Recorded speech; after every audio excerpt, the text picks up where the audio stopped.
A Rússia voltou a atacar o setor de energia da Ucrânia. Os ataques causaram interrupções emergenciais no fornecimento de energia em várias regiões, incluindo a capital Kiev e a região ao redor da capital.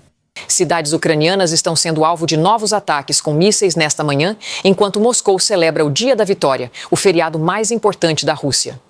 Começamos em Kiev. A cidade de Kharkiv há muito tempo é considerada um dos alvos mais importantes de Vladimir Putin. Como a segunda maior cidade da Ucrânia, localizada a apenas 30 quilômetros da fronteira, ela foi um dos principais alvos que a Rússia tentou conquistar durante a invasão de 2022. Mesmo tendo falhado na primeira tentativa, o Kremlin nunca desistiu do desejo de controlar esta região. Na verdade, a parte mais crítica do plano ofensivo da Rússia para a primavera-verão de 2022 estava focada nesta frente. O objetivo deles era criar uma zona tampão ao redor de Vovchansk. De acordo com a Reuters e alguns analistas militares ocidentais, a Rússia quer proteger a região de Belgorod de ataques de artilharia e drones da Ucrânia, enquanto avança lentamente para uma posição onde possa bombardear Kharkiv. Putin acredita que, se conquistar a pequena cidade de Vovchansk, será mais fácil lançar ataques terrestres contra a cidade. Por isso, a Rússia está disposta a pagar um valor alto. Desde o final de 2025, eles reuniram uma grande força na região, incluindo a 69ª Divisão de Infantaria Motorizada e as conhecidas forças AK-MET de Kadyrov. Eles usaram a tática de infiltração de pequenos grupos e pressão constante de artilharia para desgastar as forças ucranianas. Essa estratégia tem 3 objetivos. Primeiro, impedir que a Ucrânia transfira forças para Donetsk. Segundo, conquistar novos territórios no Oblast de Kharkiv. Terceiro, mostrar na televisão russa que eles conseguiram defender com sucesso suas próprias fronteiras. Mas, de abril até maio de 2026, a Ucrânia reverteu a situação por meio de uma contraofensiva intensa. Vovchansk, que fica a apenas 5 quilômetros da fronteira, deixou de ser uma rota para o avanço da Rússia e se tornou uma linha de frente sangrenta que destruiu os cálculos do Kremlin. O protagonista desse avanço foi o 23º Batalhão de Assalto da Guarda Nacional Ucraniana. Apesar da dificuldade do terreno, eles conseguiram limpar com sucesso as posições defensivas da Rússia. De acordo com declarações oficiais, esta é a primeira vez em muitos meses que a Ucrânia, que estava há muito tempo na defensiva, lançou uma contraofensiva significativa nesta região. Para entender a dificuldade dessa missão, imagine como é o campo de batalha. Vovchansk está destruída devido aos meses de combates. O lugar está cheio de minas terrestres, prédios destruídos e drones sempre vigiando do alto. Nessas condições, atacar é mais perigoso do que defender, porque você pode ser facilmente visto e atingido pelo inimigo. Nos vídeos divulgados pelo regimento, é possível ver unidades ucranianas, junto com alguns voluntários estrangeiros da América Latina, lutando em florestas densas e casas destruídas. O resultado? A Ucrânia fez grandes avanços na região. Staritsia fica a apenas 4 a 5 quilômetros da fronteira com a Rússia. Por causa disso, as tropas ucranianas estão agora a uma distância de ataque da fronteira com a Rússia. Esse é o maior medo de Moscou. A essa distância tão próxima, a artilharia e os drones da Ucrânia já podem monitorar e atacar diretamente o outro lado da fronteira.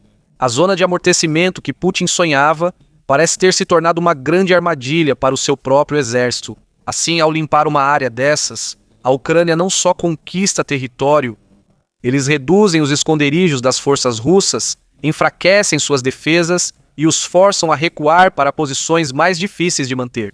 Na direção de Vilcha, o lado ucraniano também relatou que suas forças se aproximaram dos arredores da vila e recuperaram algumas posições na parte sudeste de Vovchansk. Isso não é um grande avanço, mas do conjunto a mensagem é clara. O plano da Rússia de criar uma zona de amortecimento no norte de Kharkiv não está funcionando como Moscou gostaria. Em vez de avançarem continuamente, eles são forçados a se defender, recuar e reorganizar suas linhas. E isso não está acontecendo apenas em Vovchansk. Em outras partes da frente nordeste, como na direção de Kupiansk, a Ucrânia também continua tentando responder à pressão russa com pequenos, mas sucessivos contra-ataques. Porque mesmo que a Rússia diga que está no controle, ainda há setores onde a Ucrânia encontra oportunidades para atacar recuperar terreno e atrapalhar os planos de Moscou. Enquanto isso acontece no norte, a pressão é ainda maior em outras partes da frente, de acordo com observadores independentes que afirmam que os ataques russos continuam intensos nas direções de Donetsk e Zaporizhia. Aqui é possível ver onde a Rússia quer concentrar sua força, em áreas que podem abrir caminho para um avanço mais profundo. Um dos pontos mais críticos é o setor de Pokrovsk. Aqui, a Rússia está tentando usar as posições que conquistou para expandir ainda mais o controle sobre Donbás. Mas conquistar um lugar não significa automaticamente uma vitória estratégica, porque entrar em uma cidade é outra história. Também é outra história usar isso para destruir toda a defesa da Ucrânia. Na região de Pokrovsk, unidades ucranianas relataram que há blindados russos, artilharia e novos soldados sendo reunidos ao redor das posições capturadas, e isso significa que a Rússia está se preparando para a próxima investida. Mas à medida que a força aumenta, também aumenta o suprimento necessário. Precisa de combustível, precisa de munição, precisa de pontos de reparo, precisa de estradas, pontes, armazéns e áreas de preparação. E é aqui que entra a estratégia da Ucrânia. Eles não precisam atacar imediatamente cada cidade ocupada para dificultar a vida da Rússia. Às vezes, basta atingir a retaguarda da máquina de guerra. Quando a logística é atingida, o avanço fica mais lento. Quando a rota de suprimentos é destruída, a artilharia enfraquece. Quando o fluxo de combustível e munição é cortado, não importa quantos soldados haja, não é fácil avançar na ofensiva. Por isso, lugares como Mariupol, mesmo estando longe da linha de frente, ainda se tornam parte da batalha. Mas se drones e ataques de longo alcance conseguem atingir depósitos, rotas e movimentos militares atrás das linhas russas, isso significa que a Rússia não ficou realmente segura. E esse é o quadro maior. No norte, a Ucrânia está impedindo o plano da zona de amortecimento. No leste, ela enfrenta o forte avanço russo no Donbás. Na retaguarda da linha de frente, ela atinge a logística que movimenta a ofensiva russa. Ao redor da Mariupol ocupada, a Rússia enfrenta um novo problema. As tropas ucranianas ainda não retornaram à própria cidade. Ainda não há bandeira hasteada nem libertação nas ruas, mas algo diferente ocorre atrás das linhas russas. O ISW diz que a Ucrânia está usando drones de reconhecimento e ataque para monitorar e atingir as rotas de suprimento russas nas partes ocupadas da região de Donetsk. Também há imagens geolocalizadas que mostram ataques a veículos russos nas estradas usadas para entrar e sair de Mariupol. Isso mostra que a antiga retaguarda da Rússia não é mais tranquila. Se antes um motorista russo podia pensar que a viagem até a linha de frente era segura, agora a situação é diferente. Cada caminhão, cada veículo, cada comboio, cada caminhão-tanque de combustível pode ser visto por um drone, porque a linha de frente não é operada apenas por soldados. Ela é mantida por combustível, munição, comida, peças de reposição, equipes de reparo e um movimento contínuo vindo da retaguarda. Quando a logística é intimidada ou sofre atrasos, a artilharia enfraquece. Quando a artilharia enfraquece, o ataque desacelera. Quando o ataque desacelera, o ímpeto se perde. Isso não significa ainda que a Ucrânia controla Mariupol. Ainda está longe disso, mas a mensagem é clara. Mesmo as áreas que estão profundamente em território ocupado não se tornaram seguras para o movimento militar russo. E quando isso é combinado com o que está acontecendo no norte, o problema de Moscou fica ainda mais claro. Na direção de Vovchansk, as forças russas foram forçadas a se defender após alguns contra-ataques ucranianos. Nas linhas de Pokrovsk e Donetsk, a pressão da Rússia ainda é intensa, mas o custo em vidas humanas, equipamentos e munição é muito alto.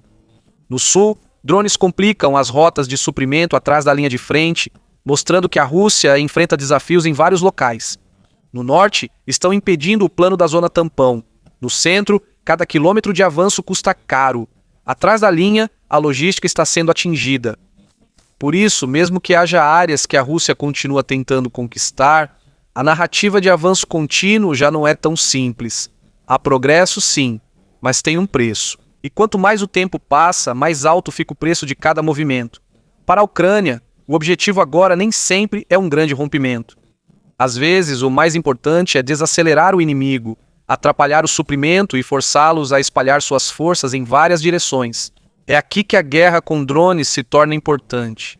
Ela não substitui toda a força aérea, mas ela consegue tornar perigosas as estradas, depósitos e comboios que antes estavam apenas na retaguarda da batalha. Na guerra moderna, a retaguarda da linha de frente também virou linha de frente.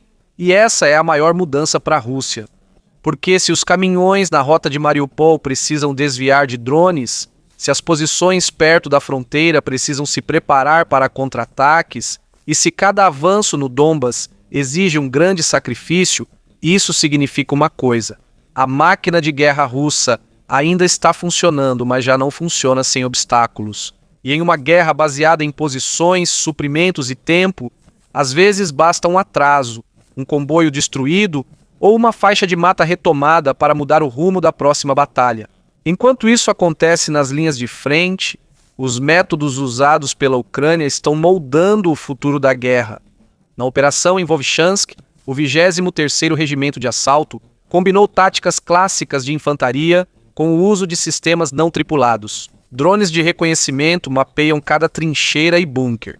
Drones FPV atacaram as posições russas enquanto os grupos de assalto terrestre avançavam com o apoio deles. Homem e máquina trabalharam juntos em cada fase da operação. Este é um dos exemplos mais bem-sucedidos da implementação do modelo de defesa ativa e contra-ataque local desenvolvido pela Ucrânia em 2026. A Ucrânia está usando novos sistemas de defesa com IA no campo de batalha, os drones de fibra óptica, controlados por cabos físicos e imunes aos sistemas de guerra eletrônica da Rússia, estão se tornando cada vez mais comuns nas linhas de frente. As torretas automatizadas com IA também estão sendo testadas para detectar e derrubar UAVs russos, e os robôs terrestres já não são apenas equipamentos experimentais. Mais de 24.500 missões robóticas foram realizadas no primeiro trimestre de 2026. A Ucrânia não está apenas lançando contra-ataques, está mudando a própria tecnologia de defesa e ofensiva. Então, o que resta para Putin? O plano dele de criar uma zona tampão em Kharkiv já desmoronou. As forças no norte foram forçadas a se defender e não conseguiram proteger sua retaguarda. Mas a Rússia continua perigosa e Putin ainda tem algumas cartas na manga. A ofensiva de verão. O aumento das forças da 90ª Divisão de Tanques ao redor de Pokrovsk e no setor de Orekiv mostra que a Rússia está planejando uma grande ofensiva em Donetsk neste verão. A lógica do Kremlin é simples: recuperar as derrotas do norte conquistando território no sudeste. Mas essa ofensiva ainda seguirá o mesmo modelo de desgaste. Milhares de soldados, centenas de veículos, um número enorme de baixas só para conquistar alguns quilômetros quadrados. E a rede de drones da Ucrânia, que fica mais forte a cada dia, só vai aumentar ainda mais esse custo. Mobilização. Há meses o Kremlin tenta suprir a falta de soldados convocando reservistas de forma discreta, mas teme declarar uma mobilização total. A mobilização parcial em 2022 resultou em fuga em massa e protestos. Putin pode ser forçado a usar essa carta. Mas se ele fizer isso, o caos vai explodir dentro do próprio país dele, a guerra energética. A Rússia atacou sistematicamente a infraestrutura energética da Ucrânia nos últimos 3 invernos. A mesma estratégia está planejada para o inverno de 2026 até 2027. Destruir os sistemas de aquecimento e eletricidade da Ucrânia para forçar os civis a se renderem. Mas a Ucrânia fortaleceu suas defesas após cada inverno, e os aliados ocidentais também estão acelerando o envio de sistemas de defesa aérea. Diplomacia. Putin está usando Trump para pressionar por um cessar-fogo e negociações. Ele traz a mensagem de que temos o momento a nosso favor. Estamos de acordo agora. Mas a realidade nas linhas de frente contradiz isso. Enquanto a Ucrânia não recuar e o apoio do Ocidente continuar, a cartada diplomática de Putin continuará fraca. E a quinta carta, a ameaça nuclear, que ainda permanece como intimidação. Mas pouco a pouco ela está perdendo credibilidade a cada dia. Há 4 anos o Kremlin vem brandindo essa ameaça, mas eles não a utilizam porque as consequências de usá-la seriam mais graves do que não usá-la. Em conclusão, todas as cartas nas mãos de Putin são ou perigosas, ou caras, ou ineficazes. A zona tampão no norte está desmoronando. A logística no sul está sendo atacada. e a guerra de desgaste no centro está esgotando as forças da Rússia, assim como a paciência do povo está se esgotando. O Kremlin ainda pode atacar, ainda pode causar danos, mas já não consegue avançar na direção que deseja. Em resumo, a Rússia está tentando redesenhar o mapa à força em uma direção, mas a linha de frente nem sempre acompanha. Talvez seja cedo para dizer que este é o ponto de virada definitivo nesta guerra. Mas uma coisa está clara agora. A crença de Putin de que o tempo estaria ao seu lado está lentamente desmoronando a cada semana que passa.